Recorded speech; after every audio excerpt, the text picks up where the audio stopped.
Box office దగ్గర అన్ season లో తెలుగు రాష్ట్రాలలో ఒక పక్క కొత్త సినిమాలే పెద్దగా ఇంపాక్ట్ నేమి చూపించలేకపోతున్న టైంలో హిందీలో రీసెంట్ గా రిలీజ్ అయ్యి ఊహకందని కలెక్షన్లతో ఊచకోత కోసిన వికీ కౌశల్ నటించిన చావా సినిమా తెలుగులో డబ్ అయ్యి ఈ వీకెండ్ లో రిలీజ్ అవ్వగా అన్ సీజన్ అవ్వడం వల్ల సినిమా బాక్సాఫీస్ దగ్గర ఎలాంటి కలెక్షన్ అందుకుంటుందోనని అందరూ అనుకున్నప్పటికీ అందరి అంచనాలను మించిపోయిన చావా సినిమా తొలి రోజు ఊహకందని ర్యాంపేజ్ ను బాక్సాఫీస్ దగ్గర చూపించి అనుకున్న అంచనాలన్నింటినీ మించిపోయే బీభత్సాన్ని సృష్టించింది మొదటి రోజున. సినిమా బాక్సాఫీస్ దగ్గర తొలి రోజు 2 కోట్లు ఆపైన వరకు కలెక్షన్లను సాధించవచ్చు అనుకున్న ఆ ఎక్స్పెక్టేషన్స్ అన్నింటినీ కూడా ఈవినింగ్ అండ్ నైట్ షోలలో చూపించిన ఎక్స్ట్రాడినరీ ట్రెండ్ తో అంచనాలను మించిపోయిన సినిమా తొలి రోజు బాక్సాఫీస్ దగ్గర ఏకంగా 2.9 కోట్ల రేంజ్ లో గ్రాస్ వసూలను దక్కించుకుని ఊహకందని ర్యాంపేజ్ ను చూపించింది. ఓవరాల్ గా వర్త్ షేర్ పరంగా 1.5 కోటి వరకు షేర్ ను సినిమా తొలి రోజు సొంతం చేసుకున్నట్లు అంచనా. సినిమా బాక్సాఫీస్ దగ్గర తెలుగు రాష్ట్రాలలో అటు ఇటుగా 3 కోట్ల రేంజ్ లో కలెక్షన్లను సాధిస్తే క్లీన్ హిట్ గా నిలుస్తుంది అన్న టార్గెట్ తో బరిలోకి దిగగా తొలి రోజు సాధించిన కలెక్షన్లతో సగం వరకు రికవరీని సాధించిన ఈ సినిమా బాక్సాఫీస్ దగ్గర మొత్తం మీద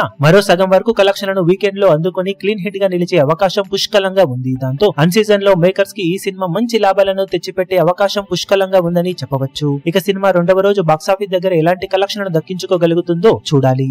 ఈ వీడియో మీకు నచ్చినట్లయితే లైక్ చేయండి, షేర్ చేయండి, ఛానల్ ను సబ్స్క్రైబ్ చేయడం మాత్రం మరవకండి. ఏ చిన్న అప్డేట్ ను మిస్ అవ్వకూడదు అనుకుంటే బెల్ ఐకాన్ ను ప్రెస్ చేయండి.